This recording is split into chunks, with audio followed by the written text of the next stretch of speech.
Good morning, DJ and PK. It's 97.5, the KSL Sports Zone. Welcome in on a Friday morning. Your Utah Jazz are back in action tonight.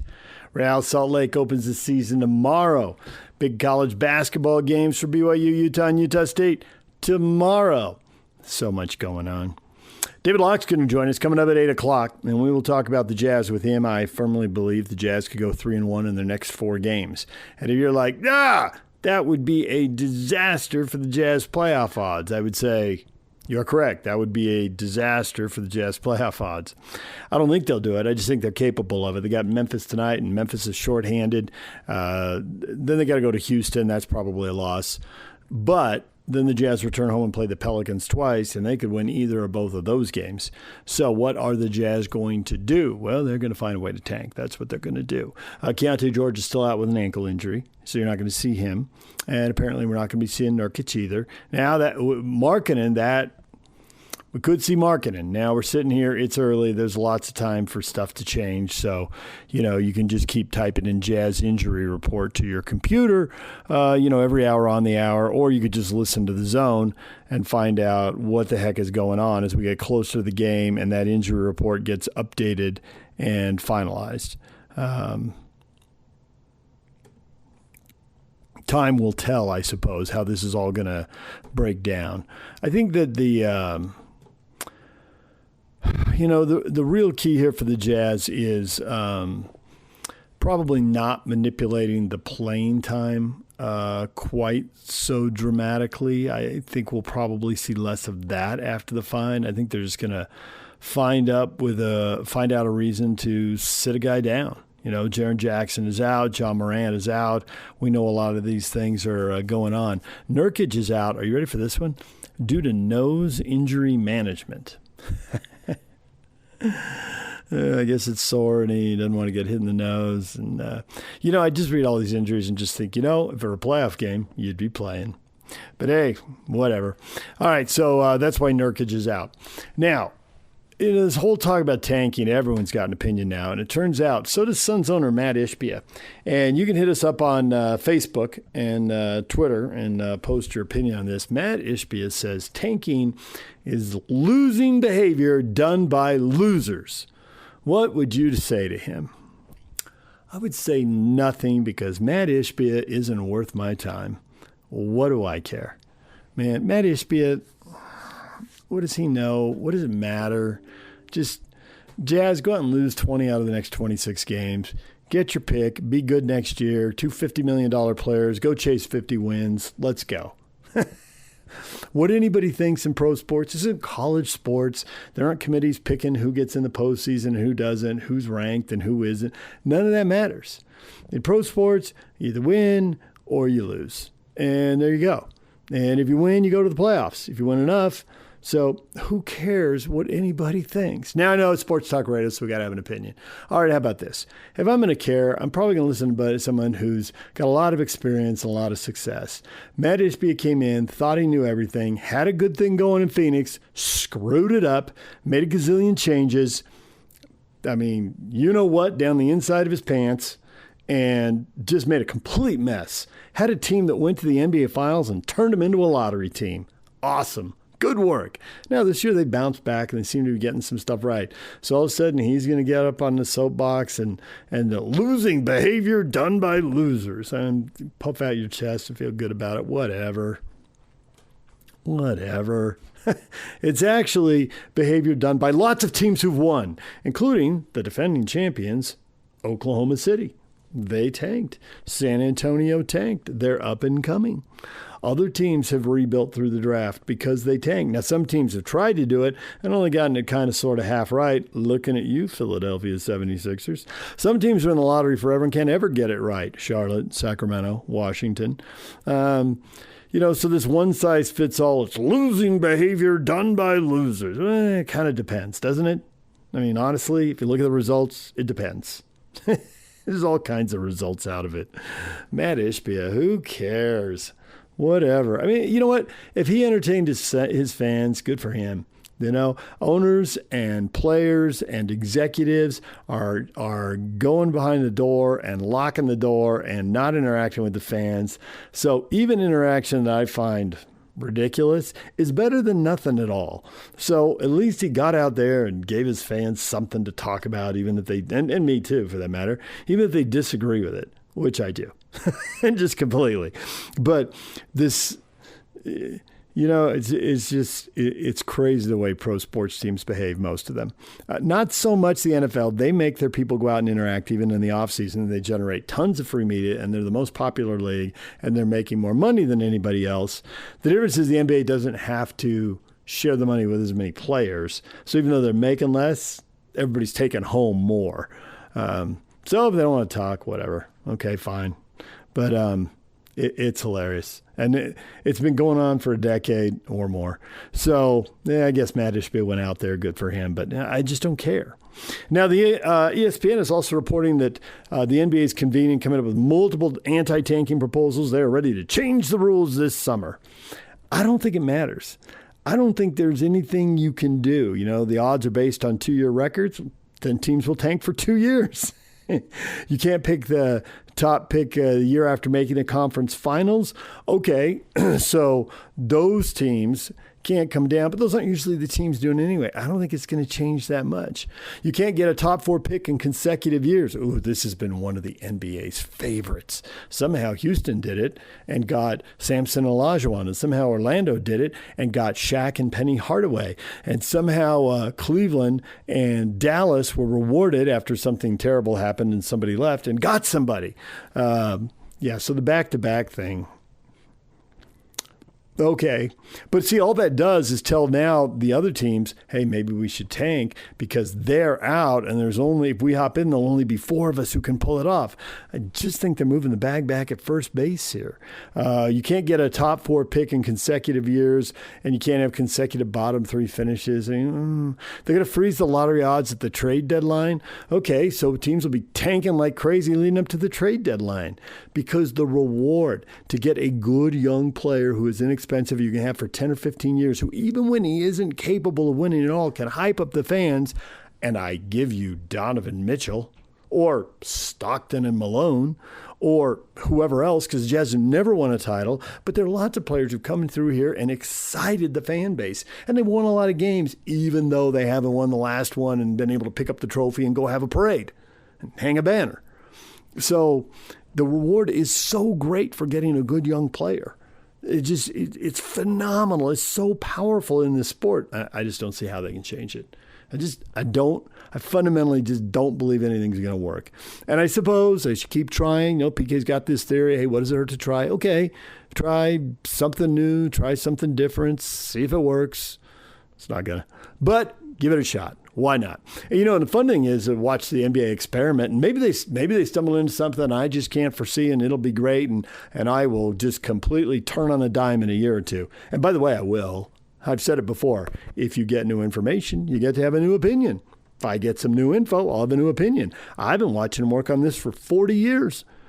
They haven't been able to make any headway on it. And tanking just keeps happening. If anything, it gets worse because in the law of unintended consequences, when they came up with a much stricter collective bargaining agreement and the second cap, well, suddenly it's harder to improve your team by making a trade, and it's harder to improve your team by signing a free agent. And what's left? You better get good players in the draft. So that's just intensified the tanking. But the Rockets were tanking 40 years ago, and it's never changed. It has never changed. They changed the system, and there's still teams tanking because the reward with that young talent is so awesome. It's so valuable. It's not as valuable in baseball. You've got bigger rosters, you got more people on the field, and the pitcher has so much power. And yet the starting pitcher only gets to pitch once every 5 days and may have an arm injury and shut it down for a year. So there's just no guarantee in the same way. In football, we do have teams tanking, and they do want to get a quarterback, and because of the salary cap, they do want to get an inexpensive tackle or pass rusher or whatever their particular need is. So we do see tanking in football. I mean, do I think the Raiders tanked? Yeah. Do I think the Browns tanked? Yes, I do. I mean, you just keep going down the list. So it happens when the reward is really big, and I just don't know what they're going to do about it. But they'll give it a shot. All right. So, Jazz tonight, Jazz in Memphis. David Locke coming up at 8. Real Salt Lake opens the season tomorrow in Vancouver. I like the fact they go to Vancouver and play on turf. It's hard to play on turf. It's different. But this time of year, RSL trains on turf. So that seems to make it a little better. And they have gotten some earlier season results up in Vancouver that have been good. I think it's going to be difficult this year, and we'll talk with Pablo about it, because they just had a rash of injuries. They just had a brutal practice session, multiple guys going down. We'll get into that with Pablo, but this is going to be a severely shorthanded RSL team. And I think that whole next man up thing doesn't work, because I think that in some cases the next man up is also hurt. I mean, they've really been dinged up here. They're going to be missing a lot of guys. There are going to be some names out there people will recognize, some guys making their MLS debuts. I had a chance to talk to Pablo yesterday, and at that point, he wasn't sure what the starting line would be. He took a guess, which we're not supposed to put out there, so I won't. But even when he said, he's like, this gets updated tomorrow after training. There are some guys who I think are longer-term injuries, but I do think there's some guys who are shorter-term injuries, and I think there's some guys you have to evaluate. Is it worth putting it out there? Should we hold off a week or two and get them fully healthy? You know, those are the kind of decisions that have to be made. Plus, who knows if someone gets hurt in the training session coming up today. I mean, it's just so they'll figure that out. We'll talk with Pablo about that coming up at 8:30 as they get ready to open their season. Plus, plenty of college basketball on the way. We'll get to all of that. Stay with us, DJ and PK. This is 97.5, the KSL Sports Zone. Coming up next, Olympic hockey. Drama for the women. And now can the men follow in their footsteps and get the gold? The men have a semifinal coming up today. And then the bronze and gold medal games are on Sunday, and win or lose, they'll be in one of those games. Gold if they win, obviously bronze if they lose. We'll talk with Cole Bagley about that coming up next, and then PK puts Scotty G on the hot seat coming up at about 6:40. DJ and PK, it's 97.5, the KSL Sports Zone. Good morning, DJ and PK. It's 97.5, the KSL Sports Zone. A reminder to join Scotty G and friends today at Kenny J's Barbecue from noon to 3 for the 60 and 60 ranking show. Kenny J's Barbecue is located at 11610 South District Drive in South Jordan. 11610 District Drive in Jordan. That's coming up today, noon to 3. Get on down there and grab some lunch and hang out with Scotty G. We're going to hear from Scotty G coming up in the next segment. Talking Aggie basketball. They look prime for the NCAA tournament. How many games can they win in the tournament? Should they have been running it up? Is Jared Calhoun out of here after the NCAA tournament? Because he is going to be a hot commodity. We'll get to all of that coming up. But first, the Olympics. So the U.S. women's hockey team wins Olympic gold. They had been flying through the tournament, dominating everyone. They'd only given up one goal getting into the gold medal game. And then they give up a second and trail. Yikes. They are down 1-0, and they have got to pull the goaltender late in the third period, last couple minutes. But as soon as they get the extra player, get the extra attacker, they score like 20 seconds later. And they get it to overtime, and they score again. Great goal. If you haven't seen the drone video on social media, it's really cool. And they win 2-1. Lots of drama. They beat Canada for the 8th straight time. They take the Olympic gold. Canada gets silver. And it was a wildly entertaining game. Now, what happens today? The men are playing Slovakia in the semifinals. Canada and Finland are in the other semifinal. And for a little look ahead to what's going to happen today, we had Cole Bagley on late in yesterday's show. So, given that this is going to be one of the marquee events of the day, Cole, who covers the Utah Mammoth, breaks down the game for us and also takes a look at the Olympic experience, vastly different experiences for different players in this Olympics, and there's 4 different Mammoth players playing for 4 different countries representing the Mammoth in the game. So here is Cole Bagley with PK and I on the zone. Cole, good morning. Good morning, fellas. How are we doing? Good. The men's hockey is down to the semifinals, and Cole's interview is brought to you by Hercules First Federal Credit Union, growing stronger together. Have you been surprised by anything you've seen in this tournament, or is this pretty much we're sitting right where you thought we'd be right now? Yeah, I think for the most part, we're sitting right where everybody kind of imagined, with the United States, Canada, and Finland in the Final Four. I think Slovakia is maybe the one surprise. You look at their roster, and there's not really any NHL stars on that team. It's a lot of, third and fourth line guys. It's, minimum contract guys. It's guys that are being scratched or on waivers. And so I think they've surprised some people, but, their path was a little bit easier. But now the United States will have an opportunity to play Slovakia. It's a team they need to take seriously. There's no night off in the Olympics. It can, swallow you alive, just as we've seen it do to some teams. So I'd say that's the only surprise. But, with those three teams, U.S., Finland, and Canada in the semifinals, I think things are shaping out the way that most people expected them to. Okay, you say you got to take them seriously, but I'm still thinking that you think that they're going to win. So with that in mind, assuming, and then when it's just for radio's sake here and the sake of discussion that they win. I know it's not an assumption, but we'll go on that line of thought. Who do you think they would play in the final, and then who do you dope that out in terms of what you think the odds would be? Yeah, I mean, we're on a collision course for the United States and Canada in the gold medal game, and that's what everybody wants, right? The two best squads in the world with, arguably all-star lineups, from top to bottom. Every single line is a line that can make you pay. And so I would say that I'd be surprised if that's not what it is. I do think that Canada is going to have a little bit tougher time facing off against Finland. They've got a pretty good lineup as well. They've got a few stars on their team and, guys like Mikko Rantanen and what have you. So I'd say that Canada has drawn the tougher semifinal as opposed to the United States. But as I said before, it's the Olympics, right? You have one bad period, you have one bad shift, and suddenly you're trailing by a goal or two, and all of a sudden, you're done. Your Olympics are over. I mean, for the four teams remaining, all of them will at least compete for a medal when all is said and done. But, it's gold or bust for the United States. It's gold or bust for Team Canada. So both these teams will definitely have,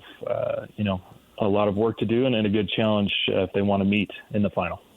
Semifinals Friday afternoon, 1 o'clock. A lot of people are going to be watching.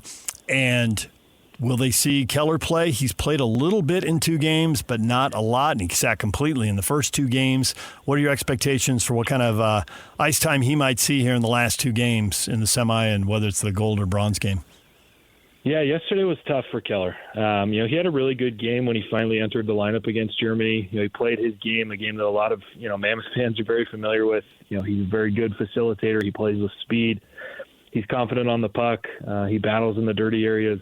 So that earned him a spot in yesterday's game against Sweden. But unfortunately, he only took 6 shifts. He played a team low 4 minutes and 44 seconds. And I don't think he saw any ice time after his initial shift in the second period. And so through most of the second and then all of the third, and then, of course, in the overtime, Keller didn't touch the ice. I'd assume that there was something the coaching staff wasn't necessarily pleased with and decided to bench him for the rest of the game. So, I'm not entirely sure. It is tough to say right now. It's obviously, that spot is up for grabs between him and Kyle Connor.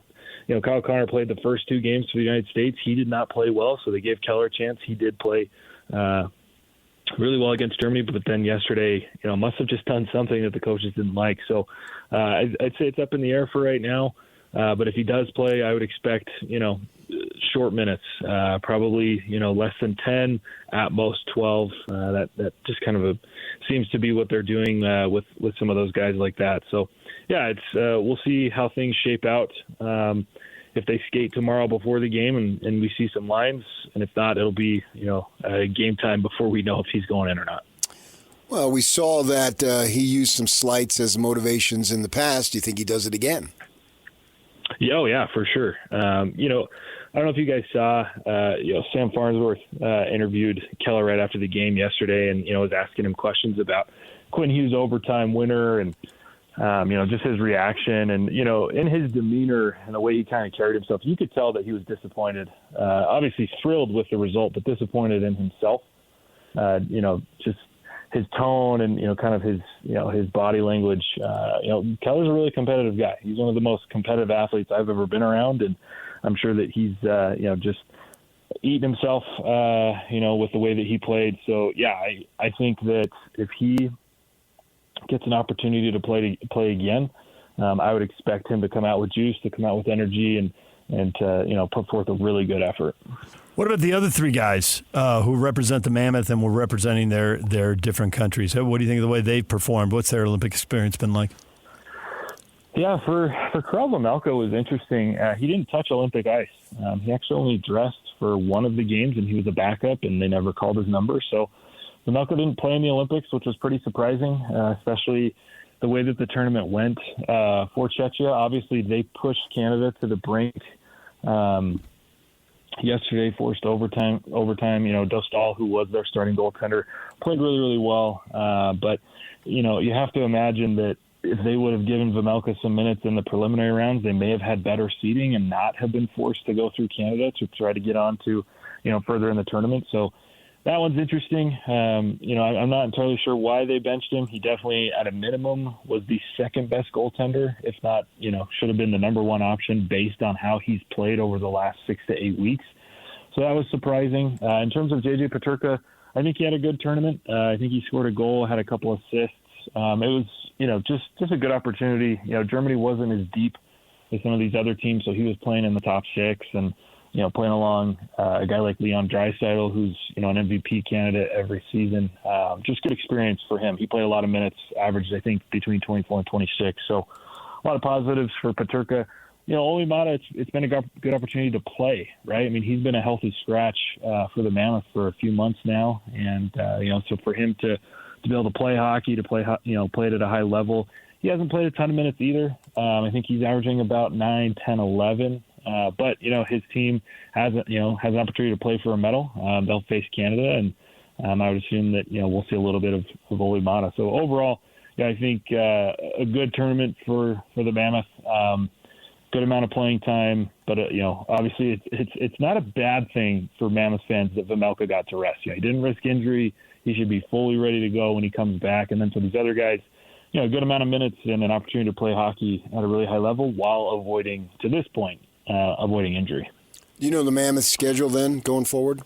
Not when the games. I'm talking about between now and when this season resumes. Yeah, so they're skating. They've been skating. They skated the last 2 days. They've got practice here in about hour 45 minutes. They're it's kind of like a mini training camp right now. Guys are starting to make their way back. Anybody who was not at the Olympics had to report 2 days ago. And then as guys fall out of the Olympic tournament, they'll start to make their way back. So there's a chance that we may see JJ Peterka today. And if not today, probably Saturday or Sunday. They're just trying to get back in the swing of things. Long practices. The last 2 days they practiced about 2 hours, and they're just trying to get guys, kind of back into skating shape, and then going through, some of their offensive schemes. They did a lot of power play yesterday. So, it's, like I said, kind of a mini training camp between now and when they resume next week. The Kings are the team that suffered the major injury in the Olympic tournament, and they are battling the Mammoth in the wild card race. They're trailing. They're down 4 points. How badly are they hurt by that? Yeah, it's a valuable defenseman, to lose to injury for the rest of the year. It's an X-Men mentality, on every roster. And, the Kings also got an upgrade via trade right before the Olympics in acquiring one of the best goal scorers in the league in Panarin. So I don't know that it'll really hurt them that much. Of course, you're not going to necessarily replace that guy, talent for talent. But, I would expect that, all the teams that are in the wild card race in the West, it is going to be a dogfight right down, I think, to the very last day of the regular season. I mean, there's 6, 7 teams that are all within about 7 or 8 points. So, for Utah, it's just about getting back to consistency. And I talked with Ian Cole yesterday and asked him, Ian Cole is one of the best veterans on the team. He's won 2 Stanley Cups. He's been in the league for almost 2 decades. And he just said that right now it's all about helping everyone on the team understand what playoff intensity is and that they need to play with that kind of intensity, starting next week. And he said that, look, we even had that discussion before the Olympics, helping guys understand the mentality we need to have. So, regardless of, what's going on with their opponents, Utah just needs to stay focused and, play their game. All right, there is Cole Bagley. We are going to take a break. And when we come back, we will talk with Scotty G, and PK will put him on the hot seat and take a shot at Kevin Graham. That's all coming up. DJ and PK, it's 97.5, the KSL Sports Zone. DJ and PK, it's 97.5, the KSL Sports Zone. We are joined by the radio voice of the Utah State Aggies and our former producer and all-around fabulous guy, Scotty G. Scotty. That was a while ago. Scotty's not 20 years. half the man that he was. That's true, too. Scotty, so we've known each other like 20 years from when you produced the show, right? Actually, or about more. a third. Oh, yeah. 2. So... No, I was 05. 05 when you jumped over? Yeah. Oh, you're right. When I came to the station was like 03, 04, around there. All right. My first football season was the 04 season. We've known you more than 20 years. Yes. Have you ever been Long time. this pumped up about an Aggie basketball team? And if so, was it the Sam Merrill team? Yes. That's the only one, though? Yeah, the Sam Merrill, Nemish Keita team. But even that team wasn't great in the regular season. You know, they were dealing with the injuries, and they kind of limped into the tournament and ended up, winning that game, and then COVID shut it down. But I haven't seen a regular season quite like this. This team is humming along nicely. 23-3. Yeah. And really only that UNLV debacle at home where you're like, woulda, coulda, shoulda, like that one back. Yeah, absolutely. And, Grand Canyon on the road. But Grand Canyon's a good team. I mean, they just went into Viejas. Yeah. Yes, you're not taking ownership of Grand Canyon. 100% he is. Oh, get out of here. He got a degree. He got a teaching certificate there. He is totally taking that. Oh, yeah. I mean, seriously. I've walked the halls of Grand Canyon. When they moved to when the now moved, it's about time we got to the Mountain West and got some real competition. Oh, he's tried to stuff on I would Grand prop Canyon up Dominguez Hills more than Grand Canyon. I didn't go to Dominguez Hills. But your wife did, which Scotty didn't know when he trashed Cal State Dominguez Hills. Driving by some freeway exit. She's never forgiven him. Yeah, I don't blame This her. dude doesn't even have a master's. What the crap would he know? And I mean, if you dig down deep enough, the Bachelor is still a little iffy. Oh, yours? No, I think we're good. It doesn't matter. Well, here's my thought. That they're going to win the regular season. We'll see what happens in the conference tournament. I don't think they need to win it to get there. No. They may win it, they may not win it, and they'll be competitive, and maybe they'll lose a close game or something. Who knows? Then they're going to the NCAA tournament, and they have an excellent chance to win their first game, and then they'll lose their second game, and then we'll see what Jared Calhoun wants to do. So with all that in mind, you spent the better part of Tuesday, because we're off Monday, telling me that dunk at the end of the Memphis game really mattered. See, all morning long, I was like, okay, what weird angle is PK going to take me? We know how the story's going to end. I knew. But yet you told me that dunk, oh my gosh, I knew it. That changed the axis of the earth and how it rotates. I love this Talk about a power dribble. I mean, come on. That dunk, you spent 3 hours justifying that dunk. Yeah. Well, about an hour and a half. They're going to win the conference. Not that half. They're going to go and maybe win the conference tournament. Again, it doesn't really matter. It's not going to affect their seed that much. They're very good chance to win the first round game. Yes. Lose in the second round. Yep. And then we got to hold our breath with Calhoun because he's going to get a multitude of offers. Yep. I don't know if he's going to be like Sprinkle where he's literally negotiating with Washington in Vegas while the tournament's going on. I'm not saying Calhoun will do that. Life is different now. And with all that in mind, somehow that dunk against Memphis changed everything. So let me peel the onion back here a little bit because I want to know what you really think. I just told you what I really think. You'll never know. Was it classless? The light is on. The light is on. You'll never know. I wouldn't have done it. Can I- It's an unwritten rule. Yeah. I understand. All three of them or just the third one?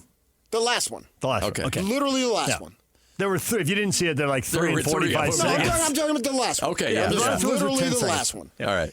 Hardaway played in the NBA. Yes. And injuries derailed his career. He was very good. Oh, yeah, But yeah. obviously he got injuries, cut him at the knees, basically. And you don't do that. So he's coming at it from an NBA perspective. Yes. And so he sees that, and he played North Texas on Thursday, has to fly all the way to friggin' Logan, Utah to get his butt kicked. They're not very good this year. And, yeah, I understand exactly where he's coming from. You didn't need to have that dunk, and I don't care what curling boy Ken Palm says, that dunk didn't change anything and will not change anything. They'll lose in the second round, and then we'll see what happens with Calhoun, whether he comes back or not, and away we go. That dunk was meaningless, but you two spent the whole time telling me that it's going to change everything. You needed that. Oh, the way the game is, and the analytics today, and blah blah. Oh, give me a bleep and break. Come on. You good? I'm even better. I bet you are. Curling boy? We're taking personal shots at Ken Pomeroy. Uh-huh. By the way, I've not seen Ken that excited as when I asked him about curling. That dude lit up like a Christmas tree. Right. He was extremely excited about that. Okay, by the way. We'll nail him next week or two. I will. On that. So Spencer Nelson, sitting next to me doing color, could not talk. He was so angry about that.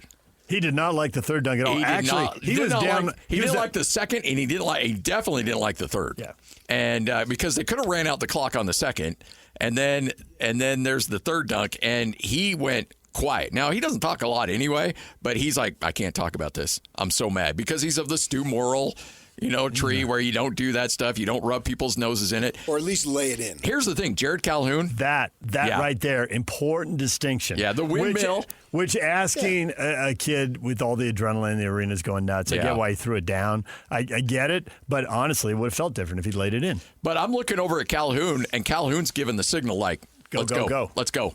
And so, I mean, he looks at his coach. His coach gives him the green light, so he's like, I'm going to put on a show here. Oh, I don't blame the kid. Oh, no, I don't blame him at all. And frankly, I don't, Calhoun, that's just his DNA.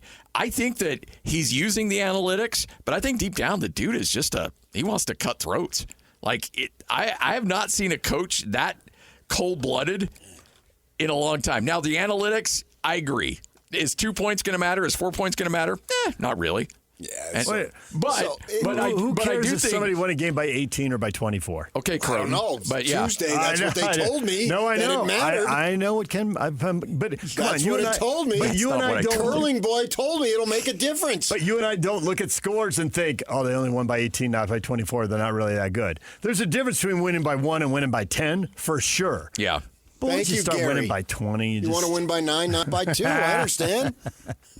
I don't know if I'd take the risk to lose the 2. Yeah, there's a little bit of difference there. Yeah, if you could run the ball down the field, which they were doing, with Luke Staley, 18 yards at a time, I'm all about it. Yeah, but Matt Berry, let's. Was that Beck? That was Beck. Oh, it was Beck. It was a freshman Beck's quarterback freshman in his own end of the field. Yeah, I remember at Stanford, right? Set a historically programmed low with only 25 passing yards. There's definitely something to be said to have the offense put the game away so the defense can't blow it because they make it a 2-score game. So you're saying that Calhoun wants to be aggressive, and I'm supposed to believe, and then Ken Pomeroy green lights it. Yeah. Well, and then he. This is where I really get cynical. This is where my East Coast comes in. That it's going to look good for the selection committee. I call BS. It's going to look good on the Big 12 and Big 10 job openings. Look at you. I beat Memphis by 24 instead of 20. Along with this, and this. Is okay. So if he goes to the Sweet 16, my gosh, he's going to take your pick. I don't want to channel. That's a heck of a coach. I don't want to channel Phoenix PK. I want to channel New Jersey PK. Because that's who he is. He is. I want to go Temple of Doom, rip out your heart, and show it to you. He's that kind of mentality. But I don't want to hear that it's because of the analytics this season. It's to make himself look good for future jobs. Get out of town. I think it's to embarrass a coach and embarrass a program. And to make himself look good. To make his team look good. And his byproduct of it, is going to be some opportunities down the line. Yeah. He should. Yeah. I support it 100%. Hey. I think he's a great coach. I told you the other day when you had me on, of all the guys that have come through since Stu, he's the best. From an X's and O's standpoint, it's not even close, honestly. Well, what other standpoint where is someone else better? Because I think aside from X's and O's, his attention to detail. I fully believe he already knew Ken Palm's answer. He wasn't guessing. He knew because he had conversations. Anyone who's so detail-oriented that he comes into town and wants to meet with a politician and a church leader, like, tell me what it's like here. Tell me what the standards are. Tell me what I need to know so I and my team can be successful. He met with the Archbishop? He met with a bishop, but not the archbishop. The Archbishop of Cache County. Okay. That's in Godfather 4. We'll explain that in the next Godfather. So, does that even exist? Godfather 4? Yeah. No, they shut it down after 3. Yeah. Yeah, it's called Goodfellas. Yeah, right. Yeah. Which was better than 3. But the guy is super detail-oriented. Yeah, it's super detail-oriented. And the fundraising he talked to us about and all that. But you're right. He was if he was born in Ohio and grew up and played, I think, in Ohio in college and all that. But he must have a grandparent from Jersey. And he's of the perspective of he plays a little bit of mind games with his players, and he treats them like I think Templin for sure, right? From a motivation standpoint, he pulls all the right strings, and the players sometimes team up and absolutely can't stand the guy, but they unify behind a hatred of him. And so, honestly, I think he's about as good. Rick Majerus 101. But I think it's been really, like, there's been, Craig Smith is Craig, and I love Craig. Craig is, like, the most personable guy on the planet. Danny Sprinkle's one of the toughest SOBs. Ryan Odom was just a savant when it comes to basketball. But you throw everything in together, and you have Jared Calhoun. And, I think wherever he's at next year, he's going to be making a lot of money and doing very good things. That guy's going to win a final. That guy's going to go to a Final Four somewhere with the team here in the near future. Wow. So this weekend, no big deal. Take him into Reno. Wow. Nevada's only lost 2 home games this year. You like year. how San Jose took him behind the woodshed? 87-71. Yeah. Jared Calhoun is going to coach a team into the Final Four. Of course, he's the same one who told us that Mikhail Hillstead will be a starter by the end of his first year at BYU. I made one. I didn't know about Bear Bachmeier. It should have been him. It should have been Mikhail Hillstead. I didn't know Bear Bachmeier was the second coming of Joe Montana. Nobody saw that coming. Only if you listen to the morning show from June on. Oh, stop it. There might have been somebody who told you that Bachmeier was going to be the starter. Inside the program, they knew what they wanted. Yeah. They had to make him do it. Yeah. But they thought he would do it. They expected he would do it. And they wanted him to do it. Okay, they wanted him to do it. They did want him to do it. Did they really expect him to do it? I don't know if they expected the season to that level, but the whole way he was going to start. Yeah. Bull. That's not bull. That is not bull. That is BS. Back me up, DJ. He told me that a long time ago. I only wrote 5 friggin' stories on it. I'm not buying that. Josh Furlong when he got him in on Friday. No. I told him, I'm sending you another story that says Bachmeier is going to be the starter. And he laughed. You get him on Friday when you do your 60 and 60. Ask Josh. He'll remember the conversation. You pull me up a link. Because I bet there was like you know what? If the stars align, it wouldn't surprise me if Bear Bachmeier was the starter. Because I can't give up my sources. You don't do that. Well, you didn't say he's the starter. They wanted him to be the starter. I agree with that. They thought he would be the starter. They expected him to be the starter, but they made it a competition because they had to put him under some kind of pressure to see how he would perform under pressure. You can't turn on the lights and put 65,000 people in the stadium and a quality opponent on the other sideline until you get to the season. There's no exhibition games in football. But they wanted it. They thought it. They expected it. Okay. But there was a chance there. If he went out and threw 2 picks the first day and 2 picks the second day and 2 picks the third day and McKay was lit up, then they would have gone the other direction. But they never thought that would happen. So you're saying there's a chance. That's what it boiled down to. That's what it is. Because they had to put him under pressure. They can't Got me under pressure. Sing it. All right. So are the Aggies going to win the regular season then, or share it? Yes. You've already got a W in Reno mentally because Nevada just lost to San Diego State and then they got blown out by San Jose. If they beat Nevada, they'll win it. Yeah, because even if they lose to San Diego State, they're going to win it. Somebody else. They may win the conference tournament. They got a good chance to win the first round. They'll lose in the second round, and then we'll hold out. That dunk was the difference between the Elite Eight and being bounced in the round of 32. Well, if you listen to I don't even remotely believe you would have thought so. You don't even remotely believe that. Who's going to be? Well, I didn't believe it on Tuesday either, but homeboy's painted me in that corner there. I listened. You don't listen to Squad. Then how did I know about Curling Boy? Because I tweeted that out. I'm surprised you're like, well, I was in the gym and I was listening to Phoenix radio and these guys said this and this and this. I was. Well, you don't want to know what I was doing when I was listening. Oh, really? Yeah. Attaboy. Good for you. Who says romance is dead? This wasn't romance. That was not what he was saying. I know exactly what he's saying. I know. You don't want to know. Yeah. Who's going to be the starting quarterback for the Aggies? Sheesh. McHale's dead. See, that's what you want me to say. I know what you want me to do. And I'm not. They expect McKay Hillstead to be the starter. Who's going to be the starting quarterback for the Aggies? I'm giving you an opportunity to redeem yourself. Wow. I'll go McKay right now. And then, come August, you said emphatically McKay Hillstead is going to be the starter. You think and you're effing wrong. Okay. Do you think it's McKay 60-40, 80-20, or you're 100% sure it'll be McKay? I'll go 60-40. I think that's a fair number.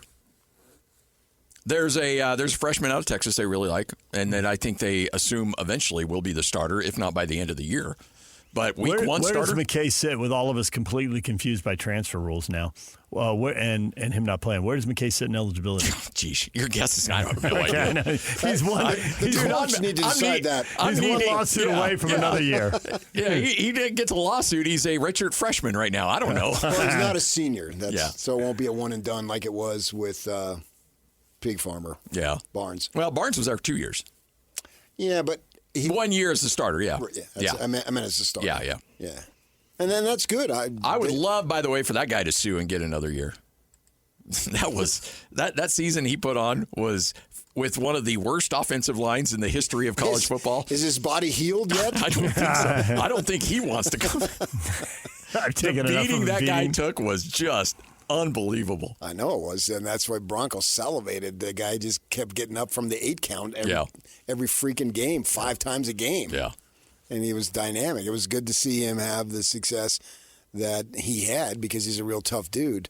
And I think it's important for them, obviously, to shore up the offensive line and get a quarterback in there and then be big-time competitive in the first season in the Pac-12. Yeah, agreed. And I don't see that the schedule makers didn't do him much of a favor with the home and home with Boise State. What's that about? I don't know. They didn't have enough games scheduled because they're in a smaller league. There's 8 teams, so you have 7 league games, and they can't find games on this short of notice.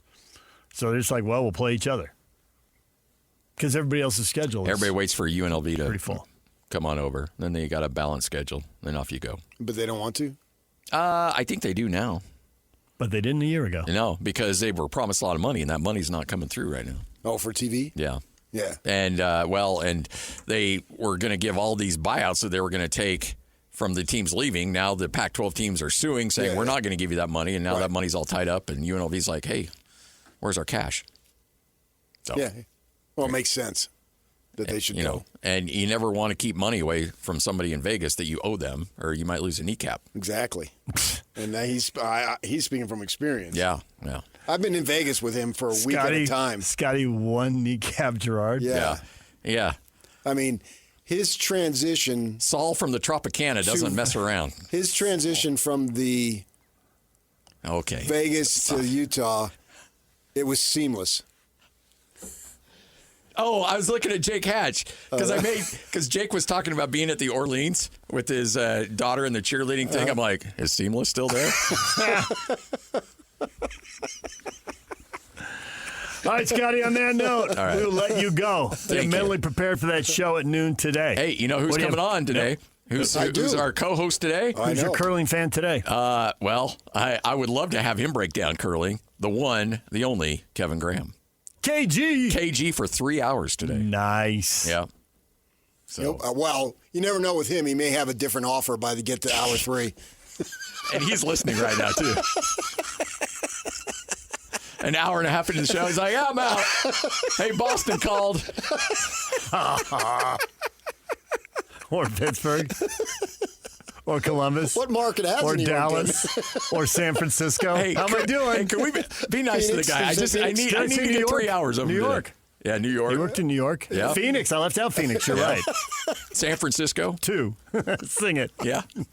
Well, I mean, this is a community that is eagerly and anxiously waiting the second coming. For Graham, it'd be the fifth coming. I'm out. All right, there is Scotty G, and he did have Kevin Graham on yesterday, that interview from late in yesterday's show, and that was hilarious. Listen to it wherever you get your podcasts. We're going to take a break. Oh, a reminder, Scotty G and friends today, they're at Kenny J's Barbecue, noon to 3, the 60 and 60 ranking show, Kenny J's Barbecue, located on District Drive in South Jordan, 11610 South District Drive in South Jordan. All right, DJ and PK coming up next. What is trending? All the headlines. We'll get to college basketball. Big Saturday night for college hoops. That's next. Stay with us right here on The Zone.